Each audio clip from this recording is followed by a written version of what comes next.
پیدا فرمائے ہیں،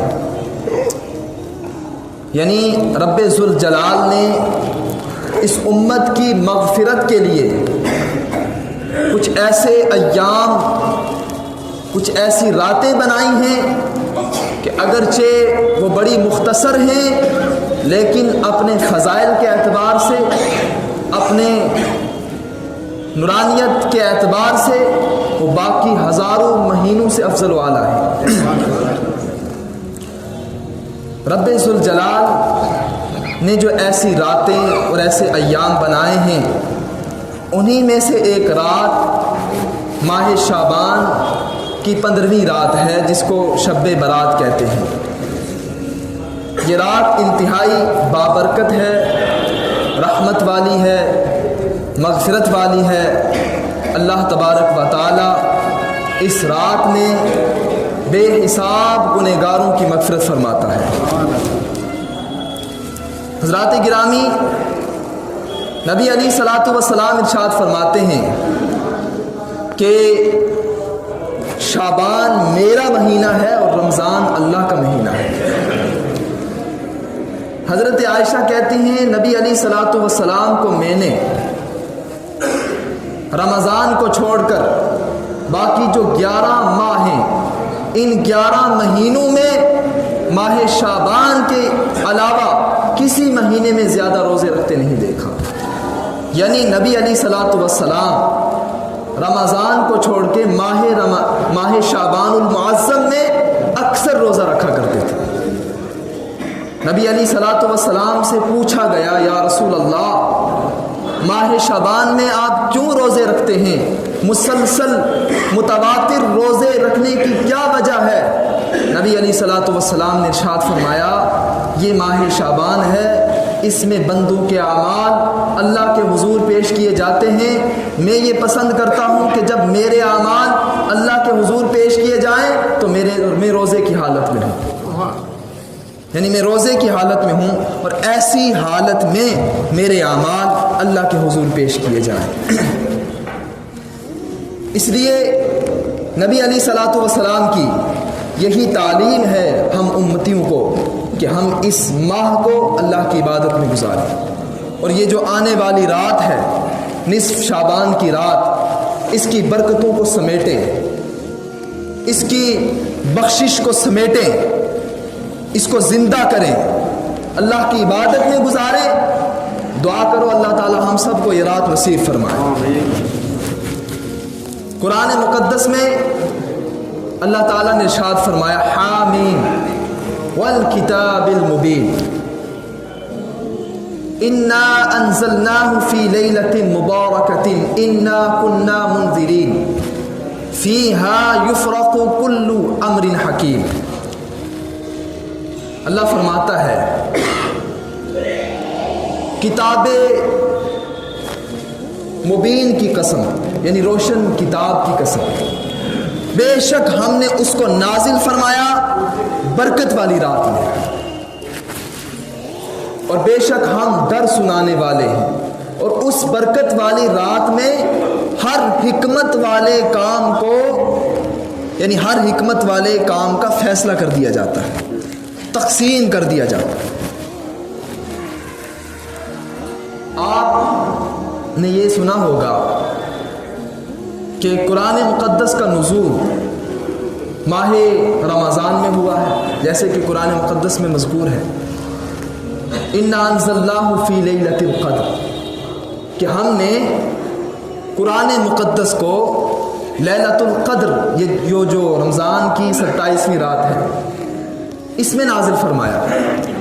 دوسری آیت میں ہے شہر رمضان الذی انزل فیہ القرآن، رمضان کا وہ مہینہ ہے جس میں قرآن نازل کیا گیا۔ اس سے کیا معلوم ہوا کہ ماہ رمضان میں قرآن مقدس کا نزول ہوا ہے۔ لیکن اس آیت کریمہ میں اللہ فرماتا ہے کہ ہم نے قرآن مقدس کو برکت والی رات یعنی ماہ شعبان کی نصف رات میں نازل فرمایا ہے۔ اب قرآن مقدس ایک کتاب ہے، 2 مہینوں میں کیسے نازل ہو سکتی ہے؟ یہ سوال آپ کے ذہن میں گردش کر رہا ہوگا کہ قرآن مقدس کے نزول کے اعتبار سے جو ذکر ہے وہ ماہ رمضان کا بھی ہے، ماہ شعبان کا بھی ہے۔ یہ کیسے ممکن ہے؟ سنیں، غور سے سنیں۔ نزول کی دو قسمیں ہوتی ہیں، نازل ہونے کی دو قسمیں ہیں، تقدیری اور حقیقی۔ اللہ تبارک و تعالیٰ نے سب سے پہلے یک بارگی قرآن مقدس کو لوح محفوظ پر نازل فرمایا ہے، اور اس کے بعد اس رات یعنی ماہ شعبان المعظم کی 15ویں رات کو اللہ نے فرشتوں کو حکم دیا، انہوں نے لوح محفوظ سے قرآن مقدس کو نقل کیا۔ یہ جو قرآن مقدس کو لوح محفوظ سے نقل کیا، اسی نقل کو نزول تقدیری کہتے ہیں۔ یہ اس رات میں ہوا ہے۔ اور نزول حقیقی جو حضرت جبریل علیہ السلام نبی علیہ الصلوۃ والسلام کے پاس آئے قرآن کی آیات لے کر، یہ ماہ رمضان میں ہوا۔ تو اس اعتبار سے نزول کی دو قسمیں، نزول تقدیری جو ہے وہ ماہ شعبان میں ہوا، اور نزول حقیقی جو ہے وہ ماہ رمضان میں ہوا۔ یہ رات کتنی برکت والی ہے۔ نبی علیہ الصلوۃ والسلام ارشاد فرماتے ہیں کہ جب ماہ شعبان کی 15ویں رات ہوتی ہے تو رب ذوالجلال آسمان دنیا پر نزول اجلال فرماتا ہے۔ آسمان دنیا اس آسمان کو کہتے ہیں جو ہمیں نظر آتا ہے۔ آسمان دنیا پر اللہ تبارک و تعالی نزول اجلال فرماتا ہے، اور اللہ تبارک و تعالی کی بارگاہ میں کارکنان غیبی یعنی ملائک فرشتے بندوں کے اعمال پیش کرتے ہیں اسی رات میں۔ یعنی جو سابقہ سال ہوتا ہے، گزرا ہوا سال، اس کے نیک اعمال اور برے اعمال سب کی فہرست لے کر فرشتے رب تبارک و تعالیٰ کی بارگاہ میں حاضر ہوتے ہیں اسی رات۔ اور نبی علیہ الصلوۃ والسلام ارشاد فرماتے ہیں، پھر اللہ تبارک و تعالیٰ کی طرف سے یہ اعلان ہوتا ہے، الا من مستغفر فاغفر لہ، کیا ہے کوئی بخشش مانگنے والا کہ اس کو بخش دیا جائے۔ اللہ اکبر، یہ اللہ کی طرف سے اعلان ہوتا ہے اس رات میں۔ الا من مسترزق فارزق لہ، یہ اعلان ہوتا ہے کوئی رزق مانگنے والا کہ اس کو رزق عطا کیا جائے۔ الا من مبتلا فعافیہ، ہے کوئی مصیبت زدہ پریشانیوں میں گرفتار ہے، کوئی پریشانیوں میں گرفتار ہے، کوئی مصیبت زدہ ہے، کوئی بیمار، کہ اس کو عافیت عطا کی جائے، اس کو نجات عطا کی جائے۔ الا قضا الا قضا حتی یطلع الفجر، حضور فرماتے ہیں ایسے ہی اعلان ہوتا رہتا ہے یہاں تک کہ فجر طلوع ہو جاتی ہے۔ اللہ اکبر، کتنی برکت والی رات۔ اللہ تبارک و تعالی مالک حقیقی ہے، وہ پروردگار ہے، وہ بے نیاز ہے، وہ مستغنی ہے، اسے کسی کی حاجت نہیں ہے۔ ہماری عبادت کی اسے حاجت نہیں ہے، ہماری نمازوں کی اسے حاجت نہیں ہے۔ اگر ہم پڑھتے ہیں تو یہ ہمارے لیے منافع ہے، ہمارے لیے مفید ہے۔ اللہ ہماری عبادتوں کا محتاج نہیں، لیکن اللہ کی رحمت تو دیکھیں، اس کا فضل تو دیکھیں۔ وہ مالک حقیقی ہو کر اس رات میں خود پکارتا ہے، آؤ میری بارگاہ میں آؤ، مانگو مجھ سے، جو مانگو گے عطا کیا جائے گا۔ کتنی برکت والی رات۔ اللہ اکبر۔ حضرت علی کرم اللہ تعالی وجہہ الکریم سے روایت ہے، کہتے ہیں آقا کریم صلی اللہ علیہ وسلم ارشاد فرماتے ہیں، اذا كانت لیلۃ النصف من شعبان فقوموا لیلها وصوموا یومها۔ حضرت علی کہتے ہیں آقا نے ارشاد فرمایا کہ جب ماہ شعبان کی نصف رات ہو تو اس رات کو قیام کرو اور اس صبح روزہ رکھو۔ نبی علیہ الصلوۃ والسلام کی یہ تعلیم ہے کہ ماہ شعبان کی جو نصف رات ہے اس میں قیام کرو، یعنی نمازیں پڑھو اور اگلے دن کو روزہ رکھو۔ یہ حضور علیہ الصلوۃ والسلام کا حکم ہے اور یہ تعلیم ہے۔ حضرت علی رضی اللہ تعالیٰ عنہ سے ایک اور روایت ہے، حضرت علی کہتے ہیں آقا صلی اللہ علیہ وسلم نے ارشاد فرمایا کہ جب ماہ شعبان کی نصف رات ہوتی ہے، یعنی نصف ماہ شعبان کی رات، تو رب ذوالجلال تمام لوگوں کی مغفرت فرما دیتا ہے، مگر مشرک کی مغفرت نہیں فرماتا، کینہ پرور کی مغفرت نہیں فرماتا، رشتہ داری کو منقطع کرنے والے کی مغفرت نہیں فرماتا، اور بدکار عورت کی بھی مغفرت نہیں فرماتا۔ اللہ اکبر۔ اب آپ اندازہ لگائیں کتنی برکت والی رات ہے۔ اللہ تبارک و تعالیٰ کی رحمت جوش میں آ جاتی ہے، وہ مالک حقیقی ہو کر، پروردگار ہو کر خود پکارتا ہے، آؤ مجھ سے مانگو، جو مانگو گے عطا کیا جائے گا۔ اتنی برکت والی رات میں بھی رب ذوالجلال کینہ پرور کی مغفرت نہیں فرماتا۔ کینہ پرور مطلب اپنے اندر بغض رکھنے والا، اپنے مسلمان بھائی کے لیے بغض رکھنے والا، اپنے مسلمان بھائی سے جلنے والا، حسد کرنے والا، اس کے رزق کو دیکھ کر، اس کی کامیابی کو دیکھ کر جلنا، اس سے حسد کرنا، اسے کینہ کہتے ہیں۔ تو کینہ اپنے مسلمان بھائی سے جلنا، اپنے مسلمان بھائی کے لیے برا سوچنا، اسے اس کی کامیابی کو دیکھ کر جلنا، یہ کتنا بڑا گناہ ہے کہ رب تبارک و تعالیٰ اس رات میں بھی اس کی مغفرت نہیں فرماتا۔ اللہ تعالیٰ ہم سب کو ایسے گناہ سے محفوظ رکھے۔ حضور ارشاد فرماتے ہیں جو رشتہ داری کو منقطع کرتا ہے اس کی بھی اللہ تعالیٰ اس رات کو مغفرت نہیں فرماتا۔ رشتہ داری کو منقطع کرنا مطلب رشتہ داروں سے اپنا تعلق ختم کر دینا، ان کے یہاں نہ آنا نہ جانا، ان کا حال مت نہیں پوچھنا، یعنی بالکل ان سے الگ ہو جانا، کسی وجہ کو لے کر بالکل الگ ہو جانا، رشتہ داری کو ختم کر دینا۔ ایسا جو شخص ہے وہ انتہائی گنہگار ہے، رب تبارک و تعالیٰ اس برکت والی رات میں بھی اس کی مغفرت نہیں فرماتا جب تک کہ وہ توبہ نہ کرے۔ اب آپ نے اندازہ لگا لیا ہوگا کہ رشتہ داری کو توڑنا، رشتہ داری کو منقطع کرنا، اپنے رشتہ داروں سے تعلق کو ختم کرنا، یہ کتنا بڑا گناہ ہے۔ اللہ ہم سب کو اس سے محفوظ رکھے۔ اسی طرح بدکار عورت کی بھی رب تبارک و تعالیٰ اس رات میں مغفرت نہیں فرماتا۔ بدکار عورت اپنے شوہر کی نافرمان، گناہ کرنے والی، اللہ تبارک و تعالیٰ کی نافرمان، زانیہ وغیرہ، بدکار عورت کی بھی رب تبارک و تعالیٰ اس رات میں مغفرت نہیں فرماتا۔ اللہ اکبر۔ حضرات گرامی، ہمیں چاہیے کہ ہم سب ایسے افعال قبیحہ سے جو ہے اللہ تبارک و تعالیٰ کے حضور توبہ کریں، معافی مانگیں۔ اللہ تبارک و تعالیٰ ہمارا ایسے لوگوں میں داخلہ نہ فرمائے، ہم سب کو ایسے گناہوں سے محفوظ رکھے۔ اسی طرح کی ایک اور روایت حضرت ابو موسیٰ اشعری سے بھی روایت ہے جو میں نے آپ کے سامنے ذکر کی۔ حضرت عائشہ صدیقہ رضی اللہ تعالیٰ عنہ سے روایت ہے اس رات میں آقا صلی اللہ علیہ وسلم کا کیا معمول تھا۔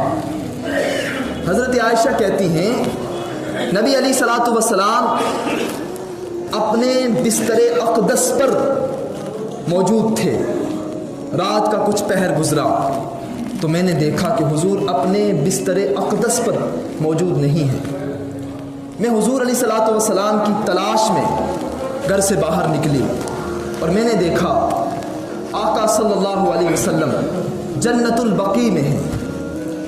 نبی علیہ الصلوۃ والسلام نے اپنا چہرہ مقدس آسمان کی طرف اٹھایا ہوا ہے۔ حضرت عائشہ کہتی ہیں میں آقا صلی اللہ علیہ وسلم کے قریب گئی اور حضور نے ارشاد فرمایا عائشہ کیا تجھے گمان ہے کہ اللہ اور اس کے رسول آپ کے حق تلفی فرمائیں گے؟ یعنی حضرت عائشہ کو یہ گمان ہوا کہ شاید حضور کسی اور زوجہ کے ہاں تشریف لے گئے ہیں اور آج میری باری ہے، آج حضور علیہ الصلوۃ والسلام میرے حجرہ پاک میں ہیں، میری باری ہے تو حضور شاید کسی اور زوجہ کے ہاں تشریف لے گئے۔ یہ حضرت عائشہ کا گمان تھا۔ تو حضور نے ارشاد فرمایا عائشہ کیا تجھے گمان ہے کہ اللہ اور اللہ کے رسول آپ کے حق تلفی فرمائیں گے؟ حضرت عائشہ صدیقہ رضی اللہ تعالیٰ عنہ نے عرض کیا یا رسول اللہ میرا یہی گمان تھا کہ شاید آپ کسی اور زوجہ کے ہاں تشریف لے گئے۔ تو اس کے بعد آقا صلی اللہ علیہ وسلم نے ارشاد فرمایا عائشہ آج شعبان کی نصف رات ہے، نصف شعبان کی رات ہے اور آج اللہ تبارک و تعالی قبیلہ بنو کلب کی بکریوں کے بالوں کی تعداد کے برابر لوگوں کی مغفرت فرماتا ہے۔ اللہ اکبر۔ قبیلہ بنو کلب کی بکریاں یعنی کہ قبیلہ جو بنو کلب تھا وہ بکریوں کے اعتبار سے مشہور تھا، سب سے زیادہ بکریاں اس میں ہوا کرتی تھیں۔ بکریوں کی بہت زیادہ تعداد تھی. اب ایک بکری کے کتنے بال ہوتے ہیں ہم شمار نہیں کر سکتے, تو بہت ساری بکریاں, تو ان کے کتنے بال ہوں گے شمار نہیں کیا جا سکتا. اتنی زیادہ رب ذوالجلال گنہگاروں کی مغفرت فرماتا ہے, اتنی برکت والی رات ہے. اللہ اکبر. حضرت عائشہ صدیقہ رضی اللہ تعالیٰ عنہ سے ایک اور روایت کہتی ہیں کہ اسی رات میں نبی علیہ الصلوۃ والسلام نے مجھ سے فرمایا, اے عائشہ کیا مجھے اجازت دیتی ہو کہ میں اللہ کی عبادت کروں؟ حضرت عائشہ نے عرض کیا, یا رسول اللہ فدا کا امی و ابی, میرے ماں باپ آپ پر قربان ہوں میرے آقا صلی اللہ علیہ وسلم, آپ کو اجازت ہے؟ تو نبی علیہ الصلوۃ والسلام کھڑے ہو گئے اور حضور علیہ الصلوۃ والسلام نماز میں مشغول ہو گئے. حضرت عائشہ کہتی ہیں آقا صلی اللہ علیہ وسلم نے مختصر قیام کیا, مختصر رکوع کیا اور لمبا سجدہ کیا. آدھی رات تک حضور نے پہلا سجدہ کیا. پھر حضور علیہ الصلوۃ والسلام کھڑے ہوئے اور پھر مختصر قیام کیا, مختصر رکوع کیا اور پھر نصف رات جو بچی تھی دوسرا سجدہ کیا. یعنی پوری رات حضور علیہ الصلوۃ والسلام نے سجدے میں گزاری اور اپنی امت کے لیے مغفرت کی دعائیں کر رہے ہیں. سبحان اللہ. کیوں نہ ہم محبت کریں اپنے آقا سے, جو نہ خوشی کے وقت اس امت کو بھولے نہ غمی کے وقت اس امت کو بھولے. جب پیدا ہوئے تو اس وقت بھی زبان اقدس پر یہی الفاظ تھے, اللہم اغفر لی امتی, یا اللہ میری امت کی مغفرت فرما. اللہم حب لی امتی, یا اللہ میری امت کی مغفرت فرما دے. نبی علیہ الصلوۃ والسلام سے محبت کریں, نبی علیہ الصلوۃ والسلام پر درود پاک پڑھیں کثرت سے. حضور ارشاد فرماتے ہیں قیامت کے دن سب سے زیادہ میرے قریب وہ ہوگا جو دنیا میں سب سے زیادہ مجھ پر درود پڑھتا ہے. تو درود پاک کی کثرت کریں. نبی علیہ الصلوۃ والسلام کا قرب اگر چاہتے ہو قیامت کے دن, اور جنت میں بھی حضور علیہ الصلوۃ والسلام کا قرب چاہتے ہو, تو وہ اسی صورت میں مل سکتا ہے کہ حضور علیہ الصلوۃ والسلام پر کثرت سے درود پاک پڑھا جائے. اللہ اکبر. حضرت ابو ہریرہ رضی اللہ تعالی عنہ سے ایک حدیث پاک روایت ہے, کہتے ہیں نبی علیہ الصلوۃ والسلام کی خدمت اقدس میں حضرت جبریل حاضر ہوئے. نبی علیہ الصلوۃ والسلام سے عرض کیا, یا رسول اللہ اپنا سر مقدس اٹھائیں. حضور علیہ السلام نے اپنا چہرہ اٹھایا, آسمان کی طرف دیکھا تو دیکھا کہ جنت کے تمام دروازے کھلے ہوئے. نصف شعبان کی رات شب برات میں جنت کے تمام دروازے کھلے ہوئے. پہلے دروازے پر ایک فرشتہ کھڑا ہے اور وہ یہ کہہ رہا ہے, مبارک ہے اس شخص کے لیے جس نے آج رات قیام کیا ہے. دوسرے دروازے پر ایک فرشتہ ہے, وہ کہتا ہے مبارک ہو اس شخص کے لیے جس نے آج رات کو سجدہ کیا.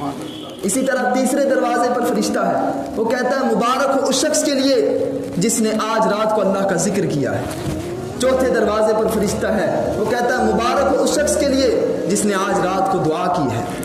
پانچویں دروازے پر فرشتہ ہے, کہتا ہے مبارک ہو اس شخص کے لیے جس نے آج رات کو اللہ کی خوف سے آنسو بہائے ہیں.